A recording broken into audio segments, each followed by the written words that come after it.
കാസർഗോഡ് പടന്നക്കാട് 10 വയസ്സുകാരിയെ തട്ടിക്കൊണ്ടുപോയി പീഡിപ്പിച്ച കേസിൽ പ്രതിയുടെ ചിത്രം പുറത്തുവിട്ട് പോലീസ്. കർണാടക കുടക് സ്വദേശി PA സലീമിന്റെ ചിത്രമാണ് പോലീസ് പുറത്തുവിട്ടത്.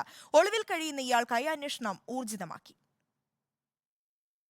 കർണാടകയിലെ കുടക് സ്വദേശിയാണ് അതിക്രമം നടത്തിയത് എന്ന് പോലീസ് നേരത്തെ കണ്ടെത്തിയിരുന്നു. പിന്നാലെയാണ് PA സലീമിന്റെ ചിത്രവും പുറത്തുവന്നത്. ഇയാൾക്കായി അന്വേഷണ സംഘം കുടകിലേക്ക് തിരിച്ചിട്ടുണ്ട്. പെൺകുട്ടിയുടെ വീടിനടുത്ത് വർഷങ്ങളായി താമസിക്കുന്ന ഇയാൾ സ്ഥിരം കുറ്റവാളിയെന്നും പോലീസ് പറയുന്നു.